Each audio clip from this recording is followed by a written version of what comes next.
Amém. Nós temos estudado os sinais, os milagres que Jesus fez, que estão relatados no Evangelho de João. E eles apontam para Jesus como sendo Deus. Jesus sendo o Deus encarnado. Jesus é o Deus que desceu do céu para habitar no meio de nós. Esse é o sentido desses milagres, que o próprio livro de João chama de sinais, porque um sinal é algo indicativo, é um sinal que nos leva a essa conclusão óbvia de que Jesus é Deus, de que Jesus é o Senhor. Nós já vimos 3 desses milagres. Nós vimos que Jesus transformou água em vinho. E se a gente pode fazer um resumo numa frase a respeito disso, Jesus transformando a água em vinho, significa que Ele vem em nosso socorro e Ele nos livra das nossas angústias. Por que o registro daquele milagre, aquele sinal de Jesus é importante? Porque demonstra que Jesus vem em nosso socorro e Ele nos livra das nossas angústias. Depois nós vimos que Ele também curou o filho de um oficial do Império Romano. E aquele homem pediu para Jesus ir até a casa dele, numa outra cidade. E Jesus falou: não precisa, vai para casa que o seu filho está curado. Se a gente puder resumir isso também, a gente vai dizer: Ele nos dá vida abundante e Ele leva e levou as nossas dores. Aquele pai foi para casa e aquela dor no coração passou. Porque Jesus não somente curou o filho dele, mas também tirou aquele peso daquele pai. O peso de ver seu filho sofrendo. Depois nós vimos, domingo passado, que Jesus curou um paralítico. Um homem que há 38 anos estava à beira de uma piscina, de um tanque, aguardando um milagre que não ia acontecer, porque ele vivia fundamentado numa falsa fé de que havia a possibilidade de acontecer um milagre naquele tanque e ser curado. Mas Jesus vai até ele e Jesus curou ele. Fazendo um resumo também, Jesus veio salvar a humanidade da sua miséria. Ele veio nos libertar da nossa escravidão, do pecado. Ele nos salvou, Ele é o nosso Deus. Ele é um Deus que nos ama, é um Deus que está presente nas nossas vidas. Ele é cheio de compaixão e Jesus vem ao nosso encontro. Jesus vem ao nosso encontro. Então nós temos que confiar nele. Hoje nós vamos ver um outro sinal que está no livro de João também, no capítulo 6. Evangelho de João, capítulo 6.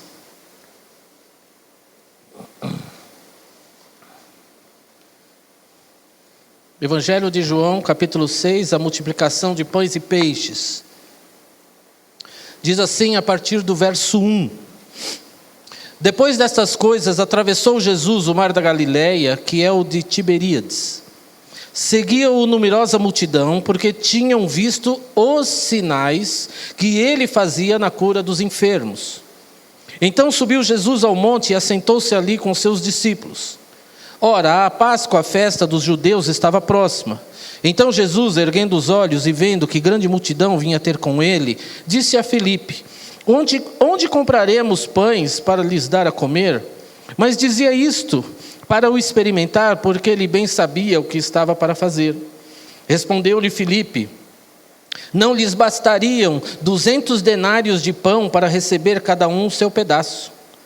Um de seus discípulos, chamado André, irmão de Simão Pedro, informou a Jesus: Está aí um rapaz que tem 5 pães de cevada e 2 peixinhos. Mas isso que é para tanta gente? Disse Jesus: Fazei o povo assentar-se, pois havia naquele lugar muita relva. Assentaram-se, pois, os homens em número de quase 5.000. Então Jesus tomou os pães e, tendo dado graças, dividiu-os ou distribuiu-os entre eles, e também igualmente os peixes, quanto queriam. E quando já estavam fartos, disse Jesus aos seus discípulos: Recolhei os pedaços que sobraram, para que nada se perca. Assim, pois, o fizeram e encheram 12 cestos de pedaços dos 5 pães de cevada que sobraram aos que haviam comido.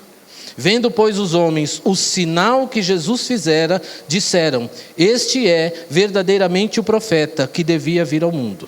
Sabendo, pois, Jesus que estavam para vir com o intuito de arrebatá-lo para o proclamarem rei, retirou-se novamente sozinho para o monte. Um texto bem conhecido, um milagre, um sinal muito conhecido de muitas pessoas, a multiplicação dos pães e peixes. Então nós vamos ver detalhadamente o que isso significa e por que é importante para nós, qual é o sentido disso. Do versículo 1 ao 5, aí nós temos o contexto, o pano de fundo do que está acontecendo. Jesus atravessa o mar da Galileia, ele está procurando um lugar onde ele pode se afastar daquela multidão, porque ele quer descansar. Isso não está escrito aqui nesse texto, mas está lá em Marcos, capítulo 6, versículo 31, dizendo que Jesus queria descansar. Então ele fala para os seus discípulos, vamos descansar. O ministério de Jesus estava de vento em popa, era muito trabalho, as multidões agora conheciam ele, vinham multidões, e Jesus curava muita gente, Jesus pregava o evangelho o tempo todo, e aí ele queria descansar, mas era muito difícil isso acontecer. Também temos aí que uma grande multidão seguia, né? Verso 2, seguia-o numerosa multidão, e é muito interessante que Jesus não perdia a oportunidade, ele estava cansado, ele tentou sair para dar uma descansada, mas a multidão vinha, e aí lá se você quer anotar aí, em Lucas capítulo 9, verso 11, vai dizer que Jesus pregava a eles o reino dos céus e curava os enfermos que se achegavam a ele. Então Jesus, mesmo cansado, mesmo com a disposição de levar os seus discípulos para dar uma descansada, ele vê a multidão, a compaixão dele é muito grande, ele é cheio de misericórdia, ele continua cuidando das pessoas, ele continua curando aqueles enfermos, e Jesus é assim até hoje. Muitas vezes eu já ouvi algumas pessoas dizerem assim, acho que eu vou dar uma parada porque eu estou incomodando muito Jesus com as minhas orações. Deixa eu te dizer uma coisa, Jesus não se incomoda com as suas orações. Ele está todo ouvidos para nós, ele está disposto a nos ouvir, a nos guiar na verdade, ele está disposto a trazer paz ao nosso coração. Esse é o nosso Deus, Jesus é o nosso Deus. E ele sempre vai estar nos ouvindo, sempre vai estar, como diz lá o Salmo 40, ele está se inclinando para ouvir o nosso clamor. Esse é o nosso Jesus. Também temos aí no versículo 4, se você der uma olhada, fala assim, ora, a Páscoa, a festa dos judeus, estava próxima. Então essa multidão que se achegava a Jesus, eles estavam vindo ali do norte de Jerusalém, eles estavam chegando para a festa da Páscoa, que era uma daquelas 3 festas que nós falamos semana passada, estava chegando a Páscoa, e ali era o caminho que aquele povo chegava, e Jesus estava bem ali. E as pessoas iam chegando ali e iam ouvindo a respeito de Jesus, do que ele tinha feito.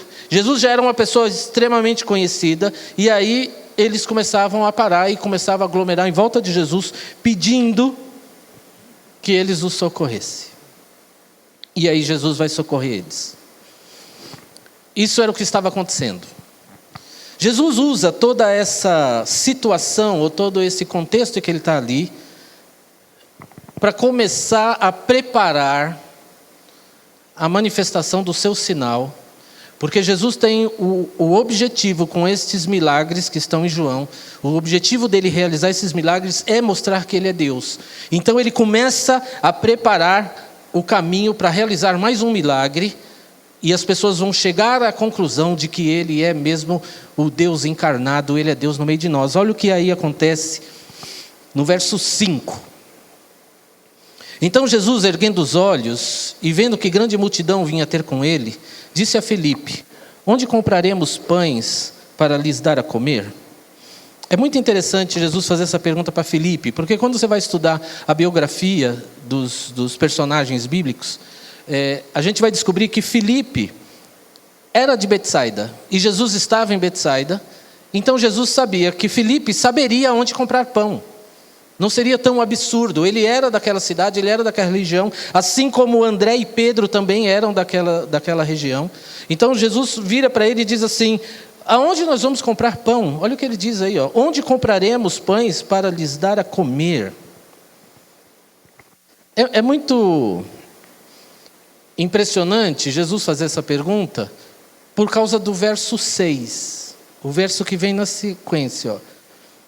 Mas dizia isto para o experimentar, porque ele bem sabia o que estava para fazer. Então Jesus faz essa pergunta, mas Jesus sabe que vai fazer um milagre. Mas ele faz essa pergunta para experimentar Filipe. Essa palavra experimentar, a gente poderia trocar assim, ele estava testando a fé do Filipe. Eu vou falar com o Filipe. Filipe está comigo desde o começo. Filipe já viu vários milagres que eu fiz. Então eu vou testar o Filipe. E Jesus é Deus e ele faz. Se a gente recordar, Jesus sempre usou dessa estratégia para fazer os sinais que estão em João. A gente viu lá quando ele transforma água em vinho, que ele fala para a mãe dele, como é que ele fala para a mãe dele? Que tenho eu contigo, mulher? Todo mundo se assusta com essa pergunta de Jesus, mas chama a atenção para o que vai acontecer. Depois ele falou para aquele pai, aquele oficial que tinha o filho doente, ele falou assim, se você não ver, você não crer? Também chamou a atenção. Semana passada a gente viu que ele falou para aquele paralítico que estava lá no tanque, um paralítico na beira do tanque, Jesus chega para ele e fala assim, você quer ser curado? Então Jesus usa dessa maneira para chamar a atenção das pessoas, para que elas possam prestar atenção e perceberem que alguma coisa vai acontecer. E essa pergunta de Jesus não está fora de contexto, ela tem o sentido justamente de chamar a atenção das pessoas para isso. E aí a gente vai ver o que aconteceu no verso 7. Olha o que acontece no verso 7. Respondeu-lhe Filipe, não lhe bastariam 200 denários de pão, para receber cada um pedaço.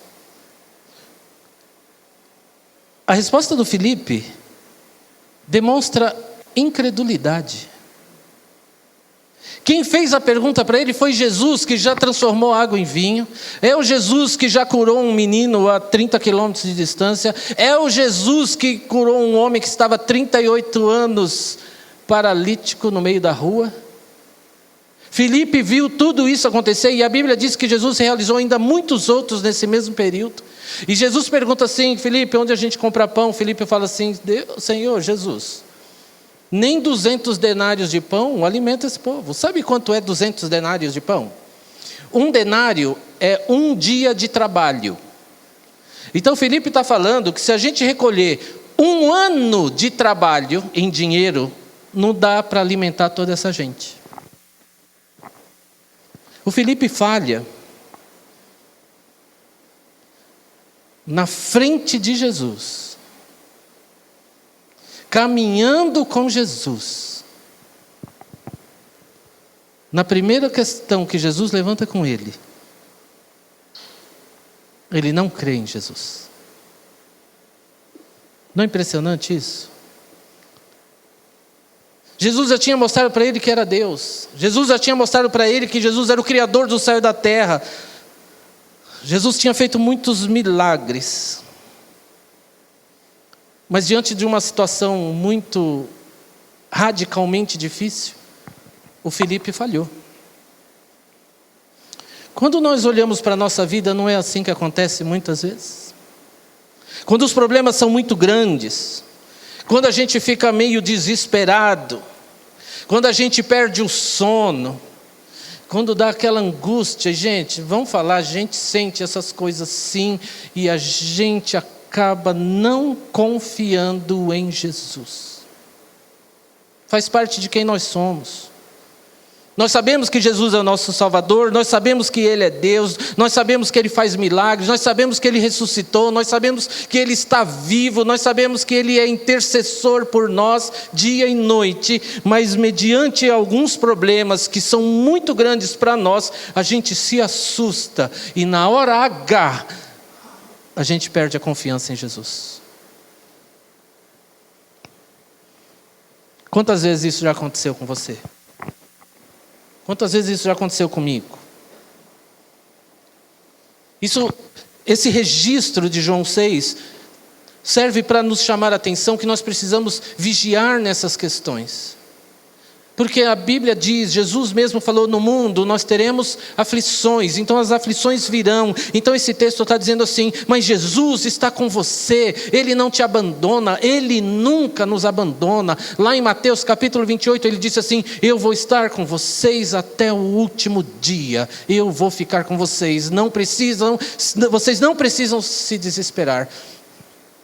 E quando a gente se desespera, e quando a gente perde o sono, e quando a aflição toma conta, e troca a nossa fé pela falta de fé, nós precisamos nos arrepender e dizer assim, Deus, em nome de Jesus, me perdoa, porque eu tenho que voltar a crer que Jesus está comigo, porque Ele não falha.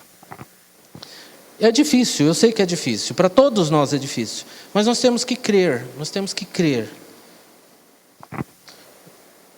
Verso 8, olha o que acontece no verso 8, como a coisa vai desencadeando.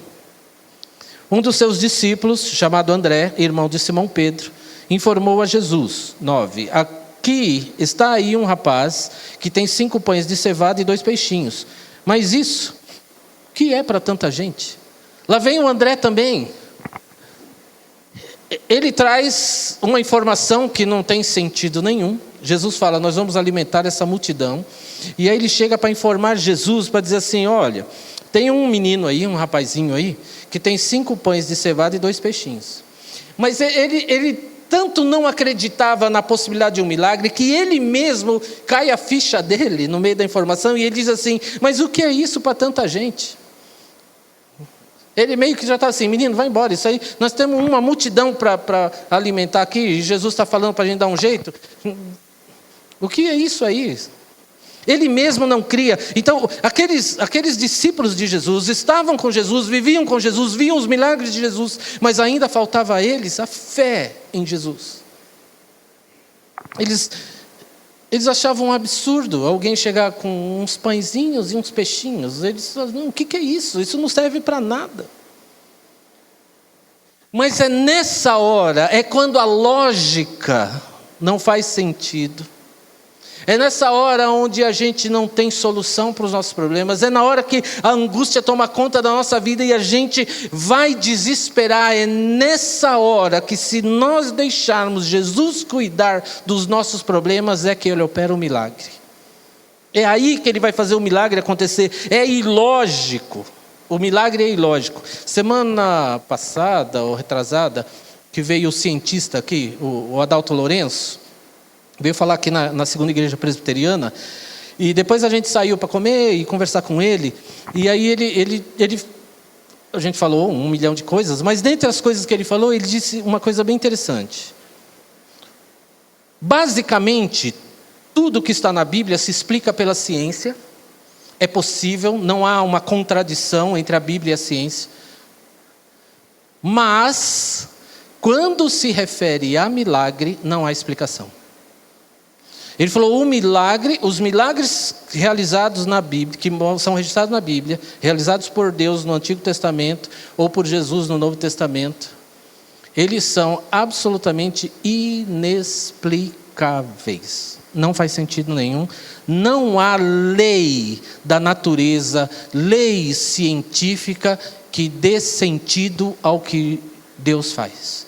Quando Ele faz um milagre, a gente tem que glorificar Ele, porque é absolutamente fora do comum.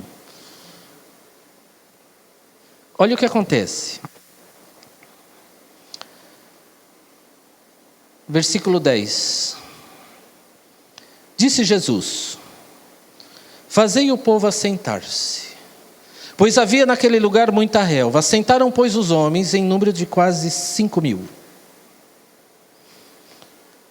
Jesus é organizado. A gente pode ver aqui que Jesus usa de muita organização. Ele vai fazer um milagre, tem uma multidão, devia estar um alvoroço aquilo, as pessoas vendo Jesus fazendo milagres, e agora Jesus fala assim, organiza esse povo, manda eles sentarem. Agora não é hora mais da algazarra, agora vocês vão sentar. Fazei o povo ao sentar. Só homens eram quase 5.000. Haviam mulheres e crianças. Organizem isso aqui. Porque Deus vai operar agora. Agora já está fora da mão de vocês. Agora eu vou agir. E olha que interessante. Versículo 11. Então Jesus tomou os pães e, tendo dado graças, distribuiu-os entre eles, e também igualmente os peixes, quanto queriam. Esses pães, muita gente acha que é pão francês. Não existia pão francês naquela época. Esses pães eram como bolachões, assim, tipo mini pizza. Não tão mini, mas umas pizzas assim. E Jesus começa a quebrar esses pães e pôr no cesto, e pegava do cesto, quebrava, punha. E Jesus começa a fazer isso e esse negócio não acaba mais. E ele faz isso com os peixes também, e esses peixes não acabam mais, e ele vai dividindo, e ele dá quanto a pessoa queria comer, quanto ela quisesse pegar, ela podia pegar. Mas um detalhe é interessante aqui. Verso 11, eu vou ler ele de novo. Ó. Então, Jesus tomou os pães e, tendo dado graças. Espera aí, Jesus. O Senhor está agradecendo a Deus, mas não tem nem pão suficiente. O Senhor está agradecendo a Deus e não tem peixe suficiente. Sabe o que a gente aprende aqui? É que quando eu não tiver o suficiente, eu posso confiar em Jesus, porque Ele vai fazer multiplicar o negócio. Ele é Deus. Aquela multidão foi toda alimentada. Alguns estudiosos dizem que, como aqui a Bíblia está registrando um número de quase 5.000 homens, provavelmente tinha de 15 a 20 mil pessoas, homens, mulheres e crianças. E Jesus faz uma oração, agradece a Deus a provisão e distribui o alimento. E alimenta aquele povo todo. E olha o verso 12. E quando já estavam fartos, depois que comeram muito, disse Jesus aos discípulos: nós não vamos desperdiçar alimento. O que Deus nos dá, nós temos que cuidar, nós somos mordomos daquilo que Deus nos dá. Nós precisamos tomar muito cuidado com o desperdício ou com falta de cuidado daquilo que Deus nos dá. Seja roupa, seja carro, seja casa, seja alimento. Nós não podemos desperdiçar. Olha o que Jesus nos ensina aqui, verso 12. Quando já estavam fartos, disse Jesus aos seus discípulos: recolhei os pedaços que sobraram, para que nada se perca. Porque depois tem fome de novo. Porque depois vem a necessidade de comer de novo. Então Jesus diz: guardem, sejam prudentes, não desperdicem. Não é porque eu multipliquei que então agora deixe isso tudo esparramado pelo chão que amanhã Jesus multiplica de novo. Não. Esse negócio de que eu vou viver de qualquer jeito porque Jesus sempre faz um milagre, aprenda com Jesus. Olha o que Jesus diz: recolham os que sobraram para que nada se perca. Nós somos mordomos daquilo que Deus nos dá. É muito interessante isso, porque nós temos o conceito que somos donos. Tudo o que a gente diz que Deus nos dá, Ele nos dá para que cuidemos.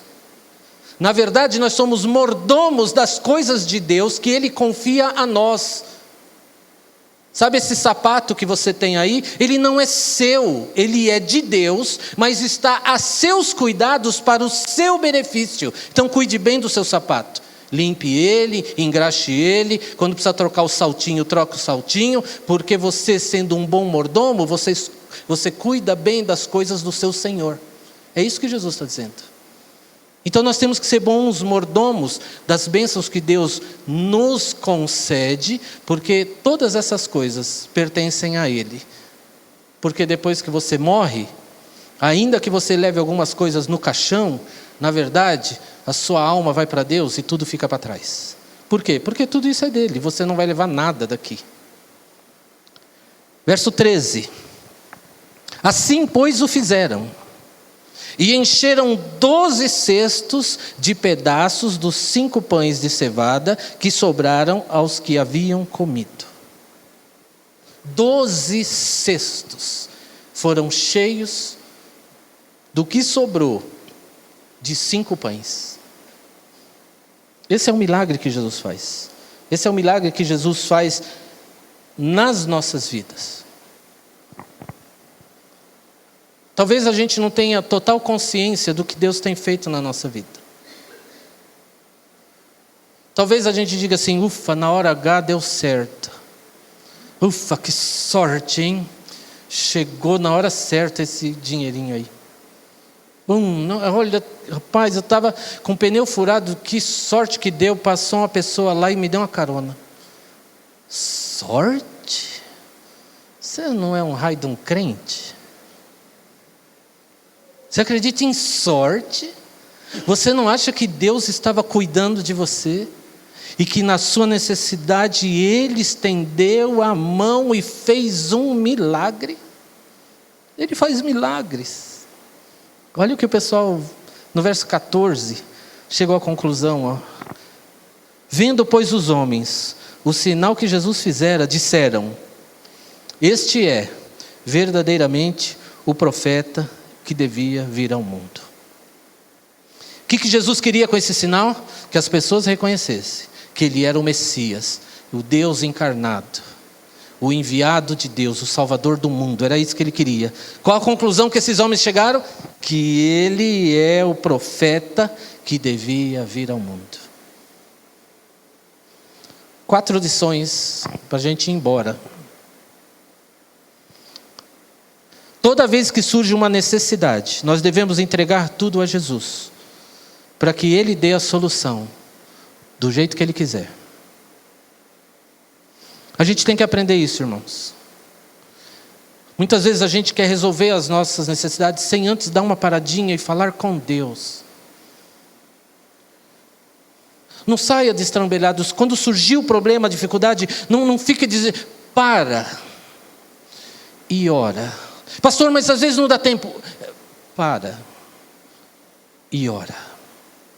Porque se a gente fizer uma oração como Jesus fez, dando graças, e aí Deus multiplica. Se a gente fizer uma oração entregando aquela necessidade, aquele problema na mão dele, Ele passa a agir. E então quando você terminar aquela oração, que você sair para resolver, o Senhor já está à frente, trabalhando em seu favor.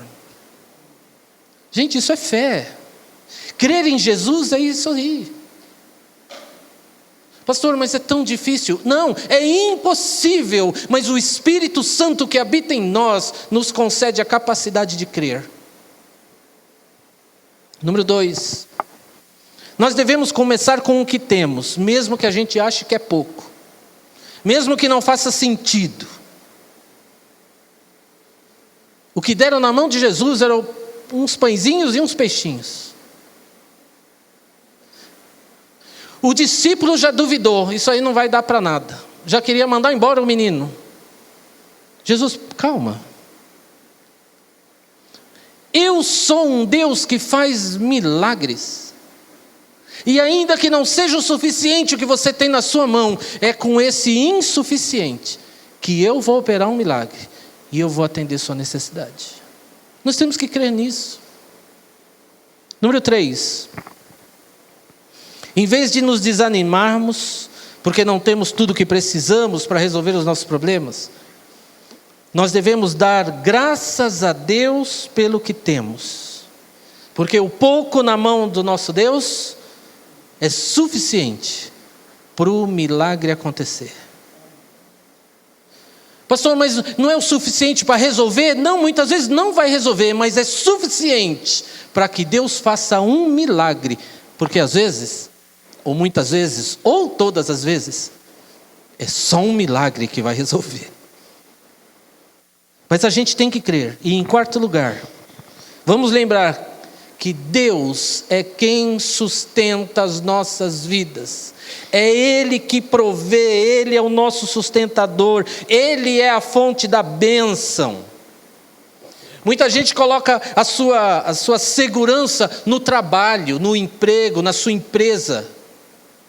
Entenda o seguinte, que esse seu emprego, essa sua empresa, é o canal da bênção de Deus na sua vida. É o instrumento que Deus está usando para te abençoar. Mas quem provê para você é Deus. Ele proveu esse trabalho. Ele proveu essa sua empresa. Ele proveu essa sua atividade que tem sustentado a sua vida. Ele é quem nos sustenta. Nós vivemos num mundo muito materialista. E por causa que é um mundo muito materialista, algumas coisas que são boas tomam um sentido ruim. Coisas boas como dizer aos nossos filhos: vocês têm que estudar, se preparar bem e conseguir um bom trabalho. Isso é certo. Você tem que se dedicar, você tem que se esforçar, você tem que muitas vezes começar por baixo, mas você tem que progredir. Está certo. Isso é o certo. E nós temos que fazer isso mesmo. E nós temos que nos esforçar, e quando a gente quer melhorar o nosso trabalho, quando a gente quer crescer também, nós temos que estudar, temos que fazer especializações, temos que fazer a pós-graduação e temos que ir para frente. Está certo isso. O que a gente não pode esquecer é que toda essa capacidade de pensar nisso, a capacidade de fazer essa especialização, a capacidade de conseguir o melhor emprego, a capacidade de empreender e obter sucesso, esses são meios que Deus usa para nos abençoar, mas essas coisas não são em si o nosso Deus. Porque muita gente troca a bênção, troca o Deus da bênção pela bênção. Pessoas que são abençoadas por Deus e deixam de vir à igreja. Agora eu sou abençoado, então agora eu não preciso do quê?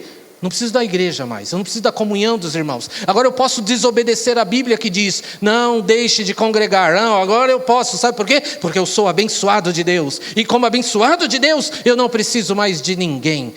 Deixa eu te dizer, você tem que questionar se quem está te dando essas coisas é Deus. Porque Satanás também dá coisas aos homens.